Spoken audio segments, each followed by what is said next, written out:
patrocinada por Zoom sea de mucha edificación. Vamos a orar antes de comenzar el mensaje. Te damos gracias, Dios, por el hecho de poder compartir como iglesia, no obstante las circunstancias. Gracias, Dios, por cada corazón que se ha dispuesto a conectarse, a estar ante ti, ante tu palabra, ante nuestros hermanos, todos juntos aquí, Dios, en esta expresión tan singular que nos da la tecnología. Gracias, Dios, por la tecnología, porque la podemos aprovechar. Y pedimos, Dios, que bendigas nuestra sesión esta noche, este día, que tu Espíritu Santo pueda libremente actuar entre nosotros y edificarnos y alentarnos y guiarnos a todo tu proyecto. Gracias, Señor, por la enseñanza que dejaste en la Biblia, y te pedimos estas cosas en el nombre de Jesús. Amén. Amén. Bueno, pues el mensaje del encuentro de Jesús con su ministerio como Mesías comienza en una profecía o en un proyecto de Dios revelado, concretamente revelado a través de los predicadores, los profetas de la antigüedad, y en especial a través de una profecía que Dios le dio al profeta Daniel, que hemos estudiado, y hoy vamos a hacer una especie de resumen. Como saben, él estaba en Babilonia y después estuvo con los medo-persas, y en el momento donde recibió esta revelación, él está 2 años antes de que los 70 años que estaban determinados para que Israel estuviera disperso fuera de su territorio se cumplieran. Es solamente un recordatorio de cuál es el antecedente de nuestro estudio y de esta realidad que vamos a estudiar. Es decir, Israel estaba disperso en Babilonia por su desobediencia a Dios y estaban sufriendo las consecuencias de haber caminado en pos de su propio deseo y no en pos del proyecto maravilloso que Dios les confió como nación. De manera que en su fidelidad, a pesar de esta rebelión, Dios prometió restaurarlos y regresarlos a la tierra. Así que Daniel está viendo eso en la escritura que tenía del profeta Zacarías y Jeremías, y entonces él comienza a orar a Dios para que se cumpla la palabra de Dios. Y en esa oración intensa, él confiesa el pecado, su propio pecado, el pecado de su pueblo, y le pide a Dios que tenga misericordia y que cumpla su promesa de bendecir a Israel y de reinar sobre Israel. En el corazón de Daniel está que la ciudad de Jerusalén y el templo de Jerusalén otra vez estén funcionando, y otra vez Dios sea propicio al hombre, y otra vez haya esta provisión para Israel de ser el pueblo que Dios puede bendecir y puede usar. Así que tenemos esta enseñanza, y en esa oración, 21 días después, la respuesta llegó. El ángel Gabriel vino para decirle todo lo que Dios tenía planeado para Israel. Eso lo hemos estudiado varias veces, y vamos a ver lo que dice la palabra del ángel a Daniel. Le dijo otras cosas, le dijo que había habido un gran conflicto para que tuviera esta respuesta, que los enemigos se habían opuesto y que finalmente Dios logró traer el mensaje con la ayuda de uno de los líderes espirituales de Dios, ¿no? Son cosas que hemos oído. Y finalmente la respuesta viene y le dice qué es el contenido de la revelación, como un resumen y como un epílogo de todo lo que Dios prometió para con Israel. Dice: 70 semanas están determinadas sobre tu pueblo y sobre tu santa ciudad. Dios decidió que este periodo de tiempo sería el tiempo límite para que todo se cumpliera. Y entonces comienza a detallar qué es lo que se va a cumplir. En primer lugar, terminar la prevaricación y poner fin al pecado son la promesa principal que se encuentra en el Antiguo Testamento a través de la provisión de Dios, la bendición que Dios dio prometida a Abraham, de un medio a través del cual todas las naciones fueran bendecidas.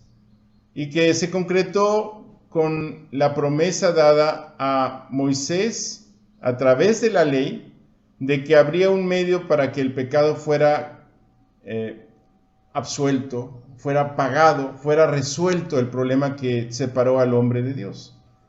Y que ese medio era la sangre de un cordero entregado de parte de un creyente para que el pecado sea expiado. Eso es lo que contenía en resumen la ley con relación a la condición del hombre pecador. La ley tenía dos propósitos. El primero, de declarar oficialmente culpable al culpable. ¿Quién es el culpable? Pues el que no cumple la ley. Es decir, el que miente, el que roba, el que mata, el que adultera, el que codicia, el que no ama a Dios con todo su corazón, con toda su mente, con toda su alma y con todas sus fuerzas. Y el que no ama a su prójimo como a sí mismo. Es decir, tú y yo. Algunos dicen, no, yo sí cumplo, pero se engañan. Si fuera así, Jesús no vino por ello, por el que piensa así. Así que la promesa de Dios incluía básicamente terminar con este imperio del pecado y este imperio de la voluntad humana contra la de Dios. Este sería el propósito de esta revelación, que Daniel supiera que habría un término a toda la maldad humana y una expiación de la iniquidad, y traer una justicia eterna, una justicia permanente, una justicia que le daba al hombre la oportunidad de tener vida eterna.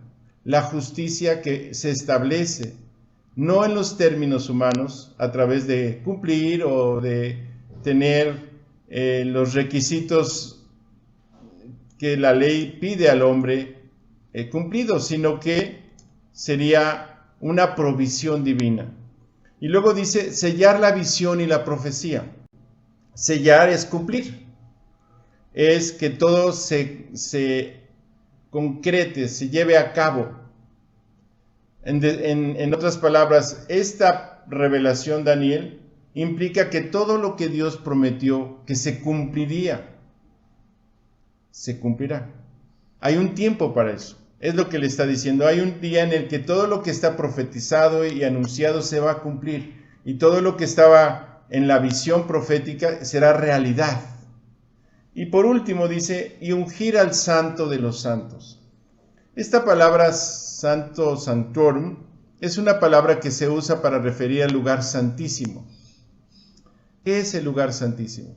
Bueno, el lugar santísimo es el lugar donde Dios prometió venir a ser propicio al hombre. En el Antiguo Testamento, de acuerdo a lo que Moisés escuchó en el monte, él tuvo que tomar del modelo que vio en el cielo un modelo y hacer uno en réplica en la tierra, un tabernáculo, un santuario, en donde Dios sería propicio al hombre. Y era simplemente un cuarto organizado y hermoseado de manera muy concreta, de acuerdo a las indicaciones de Dios.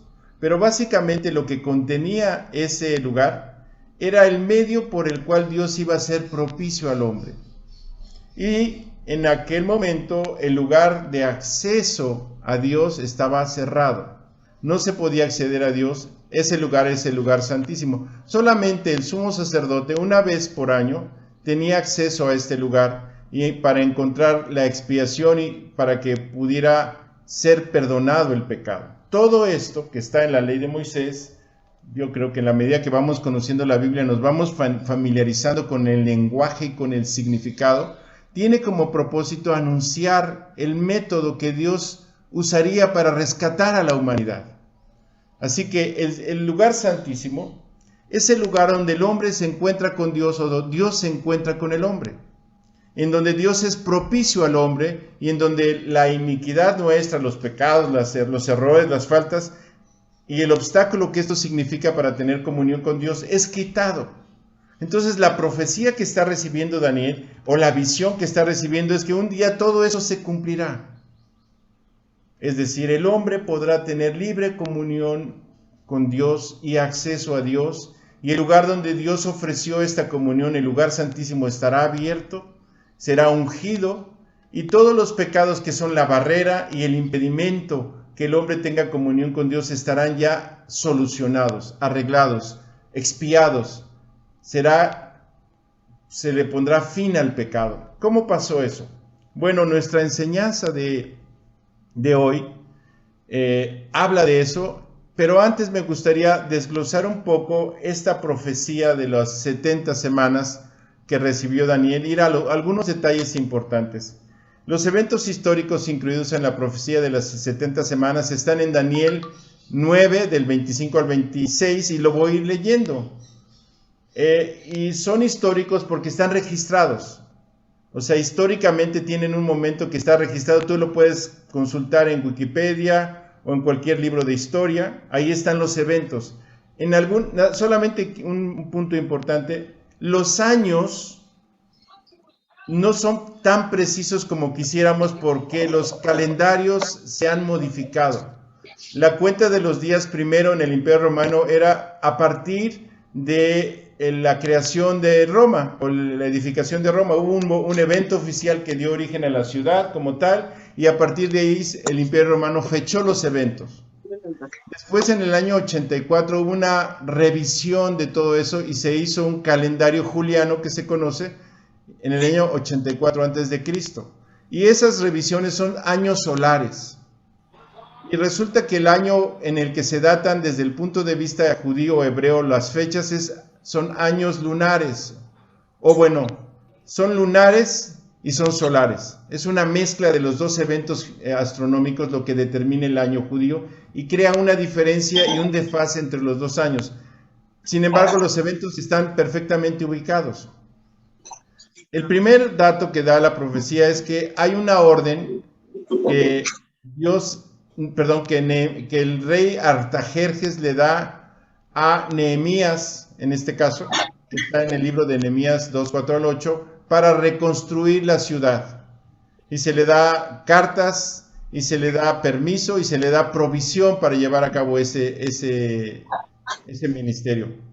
Es importante aclarar el hecho que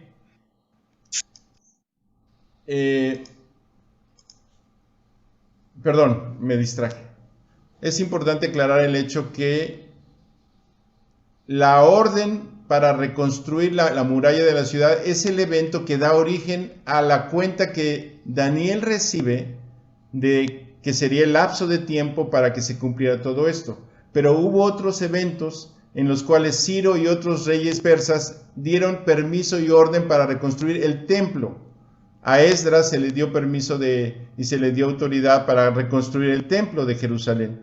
Sin embargo, la profecía dice que es la orden para restaurar y edificar Jerusalén. Eso dice la profecía de Daniel 9:25, por lo cual perfectamente la ubicamos porque está escrito en estos pasajes de Nehemías 2, 4 y 8. No lo voy a leer porque realmente es un resumen. Ahí está la presentación, la puedo subir a la página de la iglesia para que tengan los datos. Y entonces dice que hay un periodo de tiempo de 7 semanas y 62 semanas para que pasen cosas importantes que también están históricamente fechadas.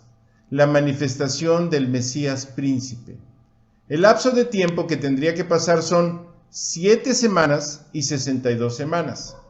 Así como nosotros contamos con décadas como lustros de 5 o de 10 años, los hebreos cuentan lapsos de tiempo de semanas o 7 años o 7 días. Es una manera de contar. Y eso está perfectamente estipulado ahí en la Escritura. Así que dice aquí que desde la orden que se dio para restaurar Jerusalén hasta el Mesías príncipe, habría 7 semanas de años y 62 semanas de años, o sea, 2 periodos. En el primer periodo, en tiempos angustiosos, se terminaría la reconstrucción del muro de Jerusalén, lo cual equivale a 49 años después de que se dio la orden de Artajerjes.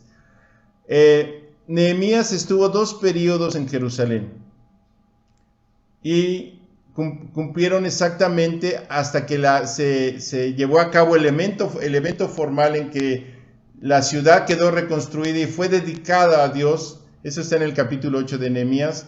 sucedieron los 49 años y a partir de ahí sucedieron otros 434 años para que llegara el día en que el Mesías príncipe se manifestara. Es decir, había un día exacto que Dios había prometido y a través de una profecía anunciado, en el que el Mesías aparecería en el mundo como el príncipe de Israel. Y estaba profetizado en el pasaje que dice Zacarías 9:9 que ve Sión, tu rey viene, Salvador, humilde, montado sobre un pollino de asna, animal de carga. No viene en un Force One 1 o en un caballo o en un carro armado, viene en un animal de carga humilde y salvador. Y así sucede porque la narración del Evangelio dice que estaba María, Marta y Lázaro y otras personas presentes, y María tomó un frasco de perfume muy caro y con ese ungió al Señor. Los reyes son ungidos para comenzar su ministerio. Y también los profetas y todas las personas que sirven a Dios comienzan con un evento formal de unción, lo cual representa que el Espíritu Santo estará obrando a través de sus vidas. Así que ese día fue en Betania, en casa de en esta reunión que tuvieron estos amigos, en donde, déjenme quitar de aquí esto porque va a estorbar, en donde ellos prepararon a Jesús para su ministerio como el príncipe humilde que vendría a salvar. Desde luego fue un acto extraordinario en el corazón de María discernir esto y hacer la entrega de sí misma hacia el Señor, que estaba ya dispuesto y en rumbo a entregar su vida. Y ahí se cumplieron exactamente los 483 años de 360 días, que coinciden exactamente con el evento formal en que sucedió esa Pascua ese año, en el año 32 después de Cristo. La exactitud del año varía, los historiadores tienen problemas porque también el calendario juliano sufrió una modificación y se convirtió en el calendario gregoriano, así que hay ciertos desfases de las fechas, pero está perfectamente no por los calendarios, sino por las fechas que Dios da. Lo podemos ubicar exactamente en ese año. Me refiero a la venida al siguiente día, porque dice el pasaje que hemos estudiado que estaba en Betania, el siguiente día vinieron muchas personas que estaban celebrando la fiesta, y entonces era día de reposo, y comenzaron a alabarlo cuando vieron que él se acercaba a Jerusalén de esta forma como estaba prometido, y decían: Hosana, bendito el que viene en nombre del Señor, Hosana, el Rey de Israel. Y eran algunos creyentes y algunos indecisos y algunos incrédulos los que fueron testigos de ese evento. Siempre habrá estos tres personajes en la Escritura. Por eso estamos aquí: los que han creído, los que han rechazado y los que todavía no deciden. Por los que todavía no deciden, nosotros estamos aquí. Y bueno, el Mesías comenzó su ministerio. Como vimos en la Pascua, el Cordero era apartado del rebaño el día 10 de ese mes primero del año, que se nombra Abib o Nisan, y era escudriñado, era metido a la casa de los familiares, y era analizado que era perfecto y sin mancha, aprobado para el sacrificio. Y así sucedió. A partir de ese momento Jesús estuvo entrando y saliendo a la ciudad de Jerusalén previos a la Pascua. Vela cómo sonríe, como... Perdón, Marco, por favor, si quieres. No puede, mi amor, no puede. Por eso me dices a ratito. Cuando se me quitaron los accesos al... Perdón, está bien, lo hago yo. Déjame entonces. Ok, entonces les decía que a partir de esa entrada triunfal a Jerusalén, Jesús estuvo entrando y saliendo a Jerusalén, y fue escrutado por los sumos sacerdotes, fue consultado, fue puesto a prueba y a la misma vez estuvo hablando con la nación de Israel respecto al peligro que al error que estaban cometiendo, en el peligro en el que estaban cayendo al ignorar la palabra de Dios y el testimonio que Dios mismo estaba dando a través de todo lo que estaba pasando en su vida. Y les decía, si no me creen a mí, está bien, crean la palabra, que esa es la responsabilidad que ustedes tienen, para eso se les dejó. Y así durante estos 4 días Jesús estuvo manifestando que Él era el Cordero de Dios que quita el pecado del mundo, hasta un día antes de la Pascua, en donde sucedió el evento que estamos analizando. Pero antes de eso me gustaría presentar un esquema para más o menos entender qué pasa, porque hay ciertas desfases en las fechas a causa de la diferencia entre la semana judía y la semana gentil, el día judío y el día gentil. Básicamente para los judíos el primer día de la semana es nuestro domingo y el primer día de la semana termina después del día de reposo. Y así el segundo día es el lunes, el tercero el martes, el cuarto el miércoles, el quinto el jueves, el sexto día es el viernes y el séptimo día es el día de reposo. Tal como está escrito, así fue creado el mundo y así es como se estableció el calendario semanal de Israel. Así que el primer día de la semana corresponde a nuestro domingo y es importante porque así podemos entender este otro esquema. Este esquema presenta el día judío y el día gentil. No voy a entrar en mucho detalle ahorita porque son muchos datos, pero básicamente el día judío comienza en la noche. Al caer el sol, ya cuando no hay luz en el crepúsculo, la última uñita de sol, ahí en el atardecer, ahí comienza a contarse las horas del día, que está dividido en 2 partes. Las vigilias de la noche, que son 4 vigilias, que corresponde a las horas de la noche, y son 12 horas, y después el amanecer y comienzan las horas del día, la primera hora, la segunda hora, la tercera hora, la cuarta hora, la quinta hora, la sexta hora, así. Y la tarde, a partir del mediodía, está dividida en 2 periodos de 3 horas, la primera tarde y la segunda tarde.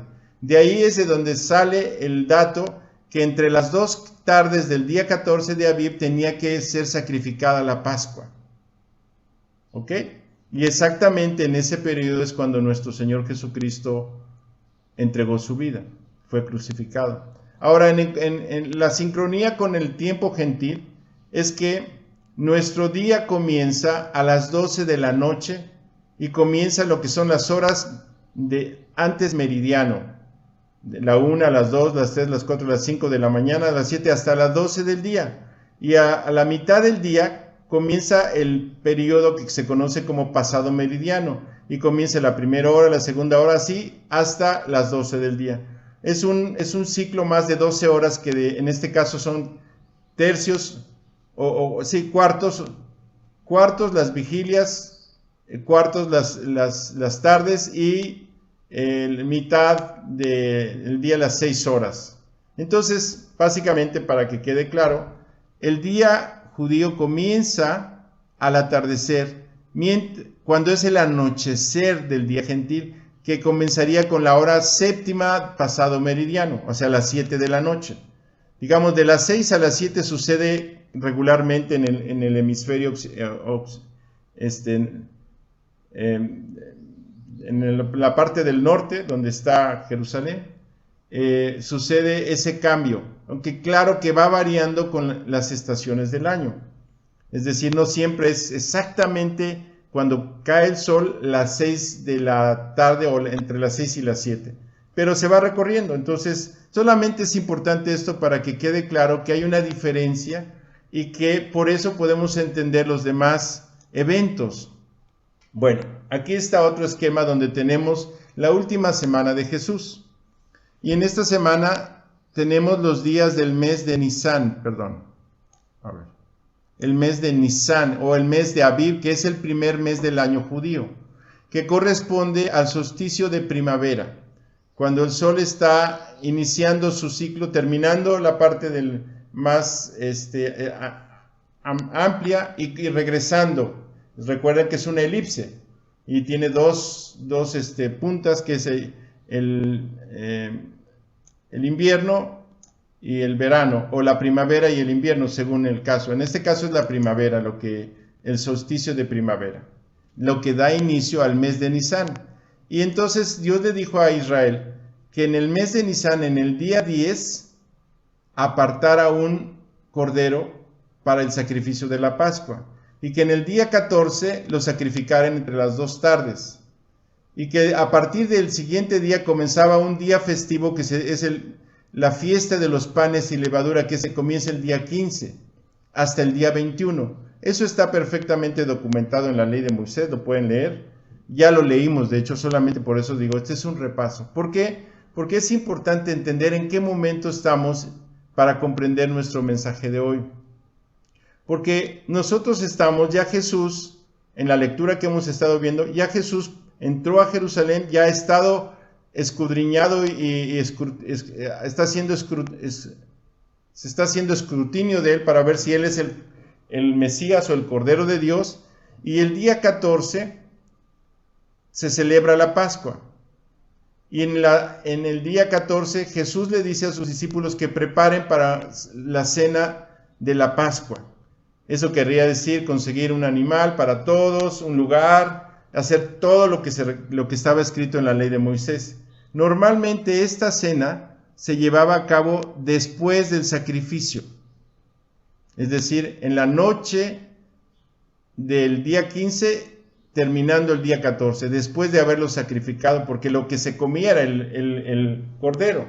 Sin embargo, Jesús es el cordero, en este caso. Sin embargo, él tiene que cumplir la ley de Moisés. Así que en el día 14, ya entrada la noche, en una de las vigilias de la noche, él celebró la cena con sus discípulos.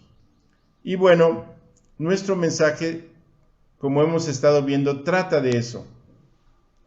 Porque en ese periodo de tiempo sucedieron cosas muy importantes. En primer lugar, el día 13 se prepara la cena. Luego el día 14, en la primer vigilia, se realiza la cena. Después de la cena sucede el evento de oración y de entrega en Getsemaní de Jesús ante la copa que va a beber, que es la copa de nuestra maldad y la condenación que merece. Después Jesús es arrestado. Después Jesús es juzgado ante Anás y Caifás en este periodo, digamos, en la noche entre la tercera y cuarta vigilia del día 14 de la Pascua. Después, en el día 14, porque acuérdense que todo esto es un día, comenzando por la noche y luego el día, las horas del día. En ese periodo se presentó ante Herodes y Pilato y fue juzgado. Después, al inicio del mediodía, Jesús fue crucificado.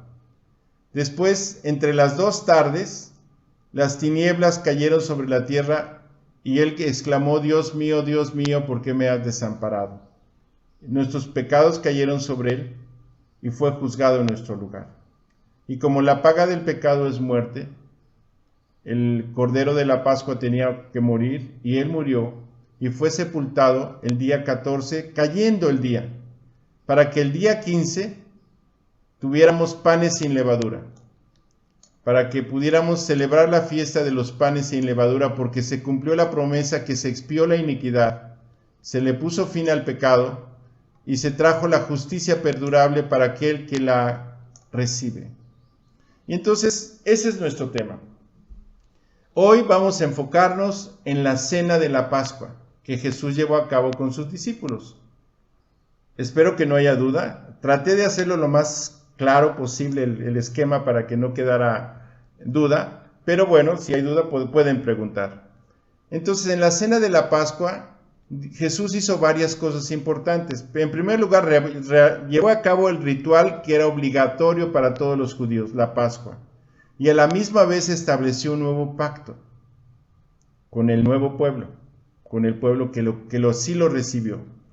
Y en ese evento lo que ya vimos es que Jesús dio la prueba máxima de amor a sus discípulos, al lavarle los pies. Pues si yo, el Señor y el Maestro, he lavado vuestros pies, ustedes deben hacer lo mismo. En ese evento, Judas sale a entregar a Jesús porque él no estaba limpio. Y el día 10 había hecho ya una negociación, después de que estuvo en la cena en la casa de Simón, el fariseo, en esa cena donde fue ungido. Él salió porque probablemente se sintió ofendido porque el perfume no se vendió para darlo a los pobres. Es una de las estrategias de los políticos. Y entonces a lo mejor dijo, bueno, si no saco el dinero de esa manera, pues voy a hacer otro negocio. Y fue a los sumos sacerdotes, dice la Escritura, y lo ofreció venderlo. Y los sumos sacerdotes que ya habían decidido, o los líderes de Israel que ya habían decidido matarlo, vieron la oportunidad, hicieron un negocio con él, para que cuando él tuviera oportunidad, se los entregara. Y fuera a dar el pitazo donde está, como decimos acá. Entonces, a partir de este momento Judas sale y comienza el discurso de la cena, en donde Jesús da un nuevo mandamiento, que es el tema de nuestro mensaje. Dice así: habiendo dicho Jesús esto, se conmovió en espíritu y declaró y dijo: de cierto os digo, que uno de vosotros me va a entregar. Entonces los discípulos se miraban unos a otros, dudando de quién hablaba. Y uno de sus discípulos, al cual Jesús amaba, estaba recostado al lado de Jesús. A este pues hizo seña Simón Pedro para que le preguntase quién era aquel. Sí.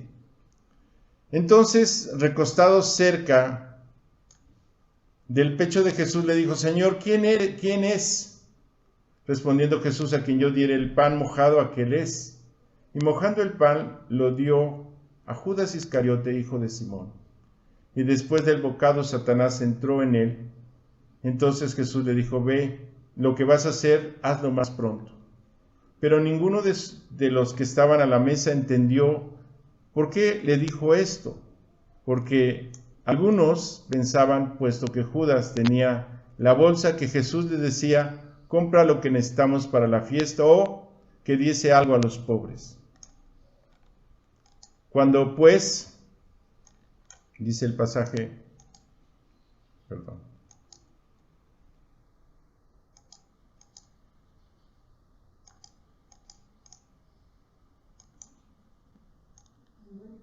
Cuando él pues hubo salido, es que aquí se me movió.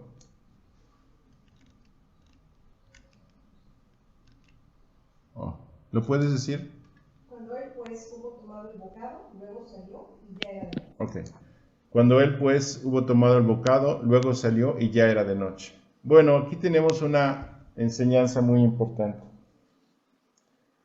Dice que Jesús se conmovió en espíritu y declaró y dijo: de cierto digo, uno de vosotros me va a entregar. ¿Tú crees que si tú eres un incrédulo, Dios no lo sabe? ¿Tú crees que vas a estar escondido delante de Él? Sabe perfectamente dónde estás. Como yo decía al principio del mensaje, hay 3 tipos de personas en esa existencia temporal en la que nos encontramos. Los que ya han creído y decidieron aceptar a Dios y su voluntad en sus vidas. Los que todavía no creen, y por ellos Dios hace que todo esté funcionando. Y los que decidieron no creer, por quienes no se puede hacer nada. Este derecho que Dios nos dio, imagen y semejanza, que hace que el que decide no creer en el amor de Dios, ni aceptar el perdón y la vida nueva que Dios nos ofrece en Cristo, hace que finalmente se conmueva en espíritu el corazón de Dios, porque Dios ama a todos los hombres. No es que Dios está buscando juzgar a los hombres y está con ese látigo para ver quién se porta mal y darle su merecido. Tan no es así Dios, que decidió hacer eso con su propio Hijo por amor a nosotros, para que todo aquel que en Él cree no se pierda, mas tenga vida eterna. Es decir, Dios decidió hacerlo para mostrar que nos ama. No es la voluntad de Dios que nadie se pierda. Aún Judas, con todo su espíritu, como lo hemos estado viendo, rebelde, convenenciero, tramposo, engañador, actor, hipócrita, todo lo que se puede decir de él, pero sobre todo tonto e insensato, necio y orgulloso. Porque solamente la necedad y el orgullo te pueden llegar a ese punto de rechazar el amor de Dios y la salvación por unos pocos pesos o la moneda corriente de aquel momento. Dios ama a todos los hombres. Yo no sé dónde estás tú. Damos por hecho que todos somos creyentes porque nos conectamos a esta reunión, pero probablemente alguien que la vea por internet no es un creyente. O probablemente, a pesar de todo lo que Dios ha hecho, todavía no decidas. Fíjate que Judas estuvo con los discípulos 3 años. Él escuchó todos los mensajes, todas las prédicas de Jesús, todas las exhortaciones. Y él actuaba como si fuera creyente. Tanto que era digno de confianza de los discípulos, que no creas que eran tontitos. Sabían que había posibilidad de robo y de trampa y de sacar ventaja. Si él era digno de esa confianza es que actuaba como tal. O sea, era un buen actor. Sin embargo, Jesús conoce a todos los hombres. Él sabía quién creía y quién no creía. Y es algo que a ti te debe alentar profundamente, porque a pesar de todo lo que pase, todas las circunstancias, Dios conoce tu corazón. Y dice la Biblia que el Espíritu mismo da testimonio a nuestro espíritu de que somos hijos de Dios. No tienes que sacarte la medalla de oro para tener esta certidumbre en méritos, en virtud, en obras de caridad. Nada de eso te podría dar la seguridad de tu salvación. Pero el Espíritu de Dios testifica a nuestro espíritu de que nuestros pecados han sido pagados, que ya no hay caso, ya no hay materia a perseguir. Dios ya juzgó nuestros pecados. Por eso es que podemos estar salvados. Y eso es a causa de Jesucristo nuestro Salvador y por la obra que Él hizo en la cruz a favor nuestro. ¿Cuál es nuestro mérito? Ninguno. Bueno, si se le puede decir mérito estar dispuesto a que te perdonen, pues eso sería mérito, sería el caso. Porque estar dispuesto a que cambien tu vida, que está mal, pues no es un mérito propiamente dicho, es una necesidad vital. Pero no todos la reconocen. Por lo cual es muy importante entender el mensaje, porque una vez que este hombre decidió hacer lo que estaba planeado, es decir, poner su corazón en lo temporal, aferrarse a los bienes temporales, la ganancia que podía obtener y menospreciar lo que Dios le había dado en Cristo, él salió totalmente cegado, sin oportunidad ya de arrepentirse. Dice que entró Satanás en su corazón y confirmó esa decisión contra Cristo. Bueno, pues nosotros no podemos saber quién cometió el pecado imperdonable. Esto es un asunto entre esa persona y Dios. Pero sí tenemos que decir que Dios sabe quién es incrédulo y quién es creyente. Sí tenemos que decir que Él se entristeció porque Jesús sí sabía lo que había en el espíritu y en la mente de Judas. Y su corazón estaba menospreciando la salvación que estaba a su alcance y aferrado, abrazado a un poco de dinero, posición, comodidad temporal que, olvídate, como dice un conocido biofísico, ¿para qué quiero ser el más rico en el panteón? Mejor vivo una buena vida como mejor pueda. Pero vivir para ser rico, para terminar muerto, es razonable, ¿no? Pues no todos tienen esa sabiduría, se enfocan en el hoy y en el ahora y menosprecian la gracia ofrecida de parte de Dios para el pecador. Pero, gracias a Dios que la fiesta continuó en esa cena. Y Jesús dio varios mensajes importantes esa noche a sus discípulos. Ellos necesitaban escuchar estas cosas. Así que Él tuvo cuidado de preparar el corazón de estos jóvenes para el gran reto que significaba el llamado que les hizo. En este pasaje vemos que Jesús dijo, cuando hubo salido, dijo ahora es glorificado el Hijo del Hombre y Dios es glorificado en él. Si Dios es glorificado en él, Dios también le glorificará en sí mismo y enseguida le glorificará. Hijitos, aún estaré con vosotros un poco.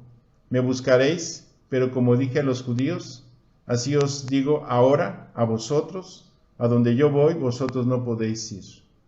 Resulta que este evento en el que Judas va, le dan las 30 monedas de plata y él dice dónde está.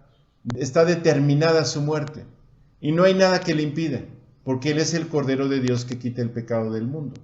Y lo que está por suceder es que va a glorificar a Dios, es decir, todos los hechos que vienen van a manifestar el carácter de Dios, el amor de Dios por la humanidad en la persona de Jesucristo y también el carácter de la maldad y la razón por la que debe ser juzgada.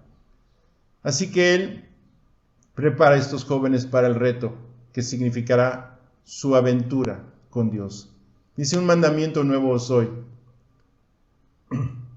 que os améis unos a otros, como yo os he amado, que también os améis unos a otros.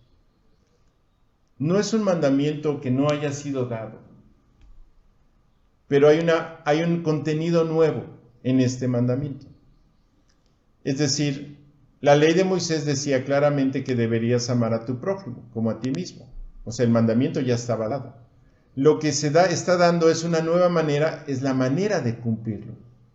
Es decir, la obra del Espíritu en nuestros corazones produciría el amor por Dios, por nosotros mismos y por nuestro prójimo.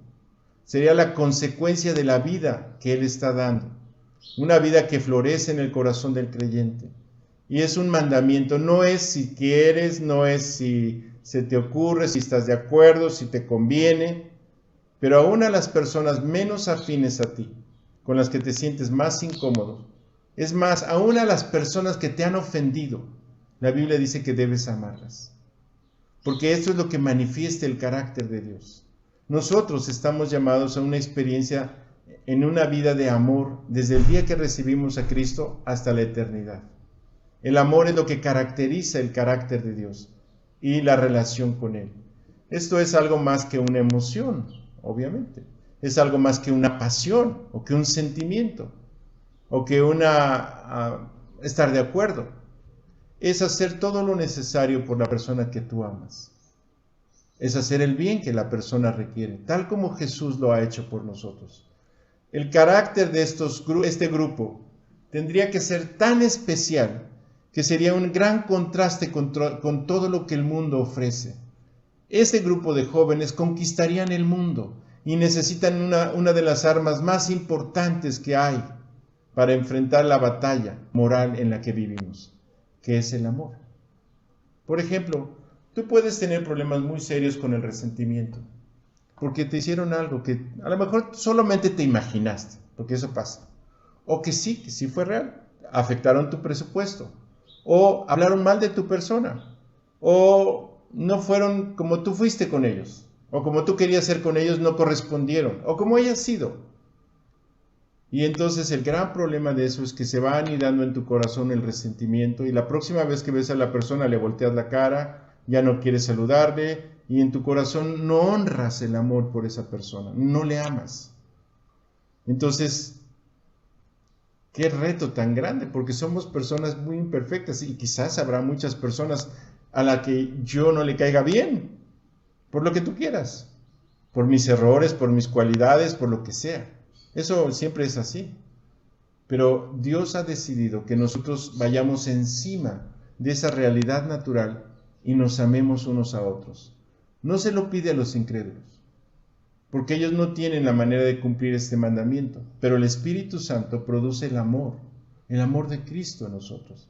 No es tanto una emoción como una decisión de siempre honrar, respetar y hacer todo lo necesario por las personas con las que Dios te ha vinculado. Y si fuera posible trabajar juntos para el reino de Dios, lo cual es una gran aventura. Eso es lo que implica la iglesia. Por eso Dios la inventó, especialmente la iglesia local, porque el trabajo que hay que hacer no es de un hombre, definitivamente. Muchas veces me he sentido agobiado porque lo que está delante de mí no sé cómo lo voy a hacer. Gracias por la ayuda que ustedes han dado. Gracias a Dios por sus vidas que han participado. No podría hacer más yo solo. Pero este es el plan de Dios, que manifestemos el amor de Cristo, que nuestro testimonio sea congruente con nuestros hechos y que nuestro testimonio no sea una barrera o un obstáculo para la salvación de otras personas. Tú puedes exigir derechos y en esa argumentación de tus derechos puedes estar llevándote entre las patas, como dicen ahí en el pueblo, a alguien con tu mala actitud. Porque ¿cómo le vas a hablar de Cristo? Y cuando se entere que eres creyente, pues no va a ser un testimonio que le ayude a creer. A lo mejor va a decir, ¿para qué quiero, no? Pero es un hecho que nosotros estamos llamados a dar el testimonio mayor, no solamente de que tenemos una buena doctrina, sana doctrina, que somos tal iglesia, cual iglesia, que nos juntamos con los buenos, etc. No. Nuestro testimonio es algo que no puede ignorarse. Es como dice la gripe. Cuando tienes gripe se nota. Todos sabrán que sois mis discípulos si tuviereis amor los unos con los otros. Ese testimonio que da la iglesia es algo muy importante. En una ocasión una persona me dijo, yo me quedé aquí con ustedes porque cuando llegué me atendieron, se interesaron en mí. Y no vio mayor cosa, o sea, fue lo normal. Simplemente fue algo que impactó su corazón. Ese es el llamado que tenemos. Un llamado a amarnos unos a otros. ¿A pesar de qué? Vamos a ver a pesar de qué. Dice así en el siguiente pasaje que está en Juan 12, 31 al 38. Entonces cuando hubo salido Jesús, dijo Jesús, ahora es glorificado el Hijo del Hombre. Perdón, ese ya lo teníamos. Sí. Y Dios es glorificado en él, y si Dios es glorificado en él, Dios también le glorificará en sí mismo, y enseguida le glorificará. Hijitos, aún estaré con vosotros un poco. Me buscaréis, pero como dije a los judíos, así os digo ahora a vosotros. A donde yo voy, vosotros no podéis ir. Creo que lo había leído ya. Un mandamiento nuevo os doy, que os améis unos a otros como yo os he amado, que también os améis unos a otros. En esto conocerán todos que sois mis discípulos, si tuviereis amor los unos con los otros. Le dijo Simón Pedro, Señor, ¿a dónde vas? Jesús le respondió, a donde yo voy, no me puedes seguir ahora, mas me seguirás después. Le dijo Pedro, Señor, ¿por qué no te puedo seguir ahora? Mi vida pondré por ti. Jesús le dijo, ¿tu vida pondrás por mí? De cierto te digo que no cantará el gallo 3 veces sin que antes me hayas negado.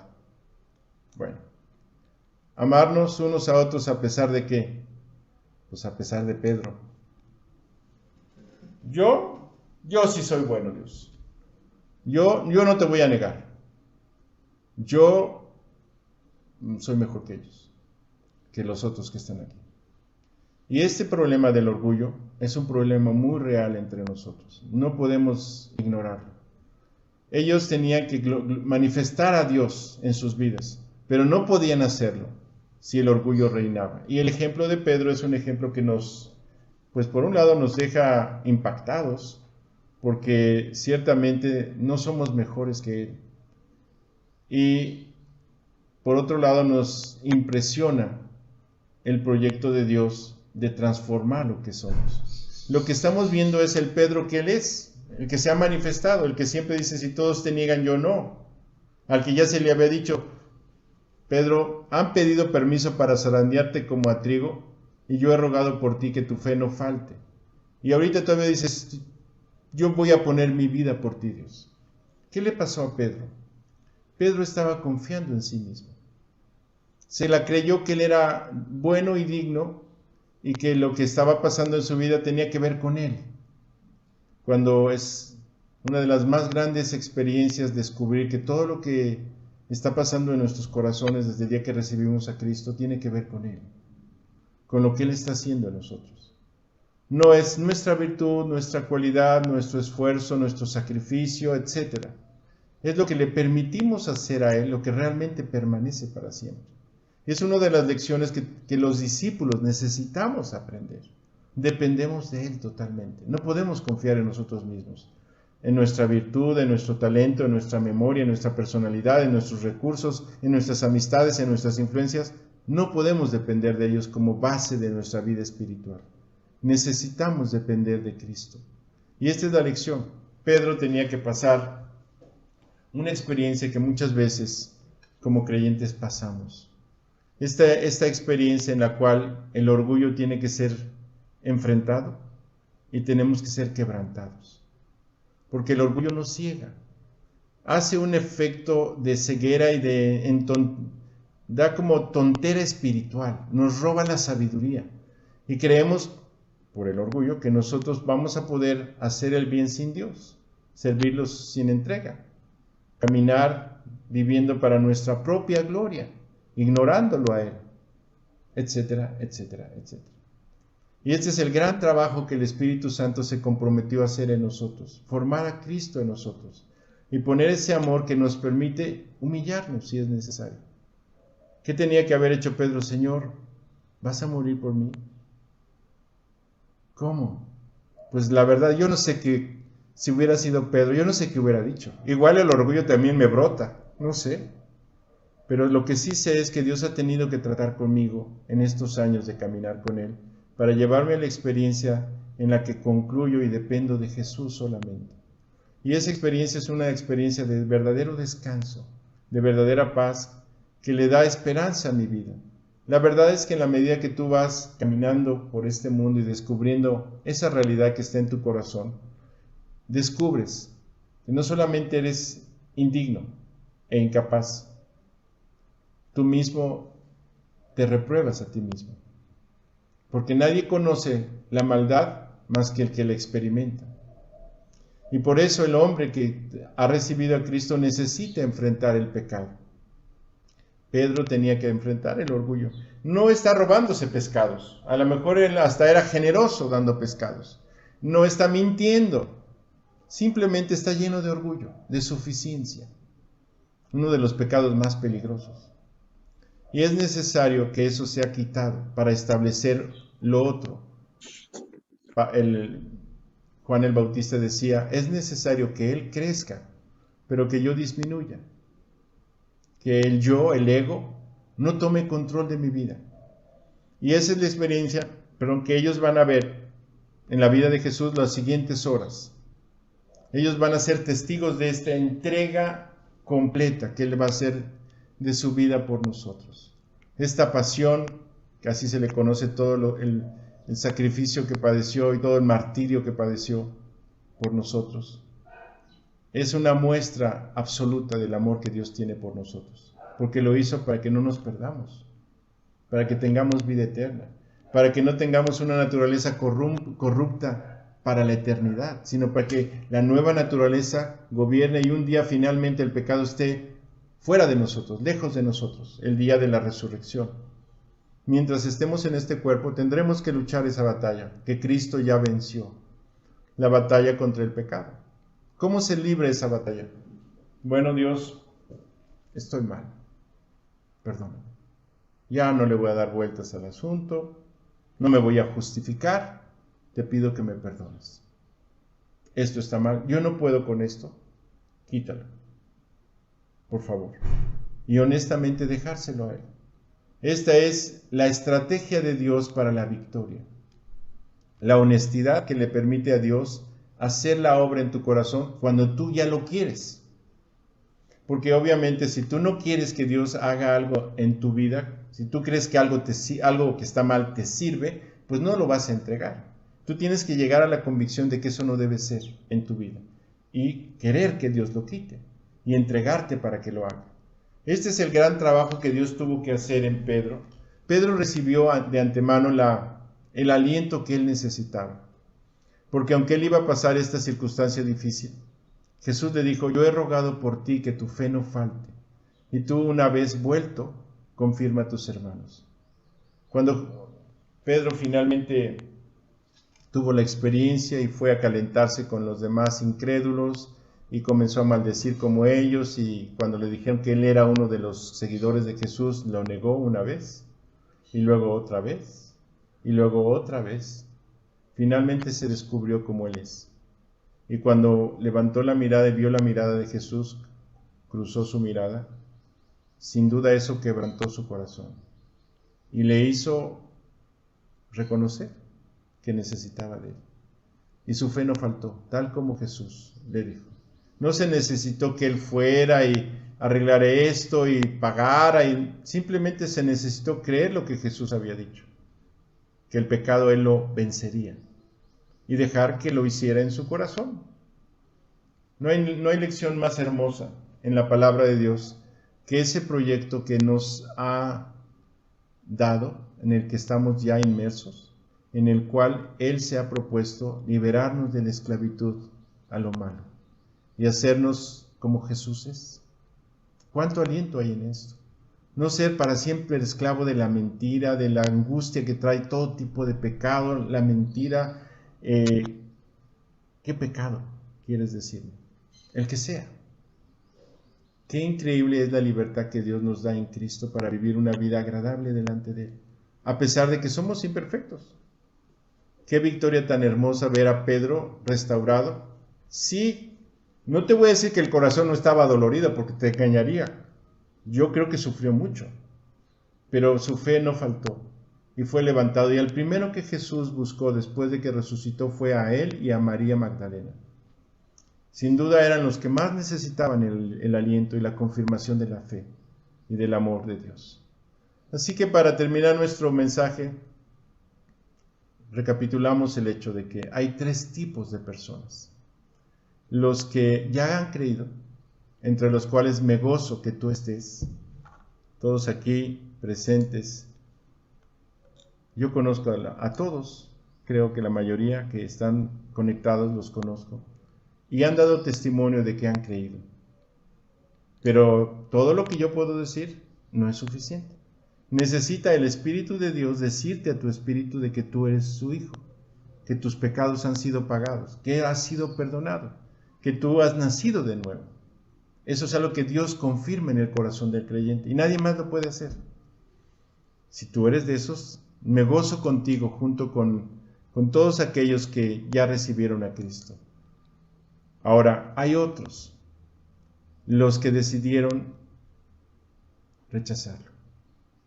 Dios respetó esa libertad, pero van a dar cuenta. Y todavía hay otro grupo, un grupo muy interesante, por el cual todo lo que sucede en este universo está funcionando. Dice la Biblia, el Señor no retarda su promesa, según algunos la tienen por tardanza, sino que es paciente para con nosotros, no queriendo que ninguno perezca, sino que todos procedan al arrepentimiento. Hay una multitud de personas entre los cuales sin duda están tus parientes cercanos, tus sobrinos, tus tíos, tus hermanos, tus padres, tus abuelos, que todavía no creen, que todavía no están perdonados sus pecados y que todavía no rechazan a Cristo.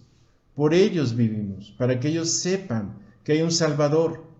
Nuestra vida tiene sentido por eso. Qué gozo es escuchar que ustedes están testificando y que alguien se convirtió. Todavía es más hermoso eso. Si tan solo le testificaste fue bueno, porque es por lo que estamos, para que los que todavía no conozcan al Señor, no conocen al Señor, lo conozcan. Ese grupo de personas, ese tercer grupo de personas es muy apreciado por Dios, entre los cuales están muchos compañeros que van al cielo, con los cuales compartiremos, por los cuales estamos vivos, porque no me elegisteis vosotros a mí, dijo Jesús, sino que yo os elegí a vosotros, y os he puesto para que vayáis y llevéis fruto, y vuestro fruto permanezca. Ese fruto son las almas de tus hermanos, de tus primos, de tus parientes, de tus compañeros de trabajo, de toda la gente con la que Dios te permite tratar. Desde luego tú no vas a obligarlos, ni Dios, pero sí pueden recibir un testimonio congruente en tu vida, que les ayude a creer y que sepan que hay una vida distinta, que tú seas una referencia del cielo para ellos, como debe ser la vida de un creyente. Así que gracias a Dios por este mensaje que a pesar de Pedro, el amor de Dios se impone y nuestro testimonio va a ganar almas, porque todos sabrán que somos discípulos de Él por el amor que Él manifieste en nosotros, a pesar de nuestra humana imperfección.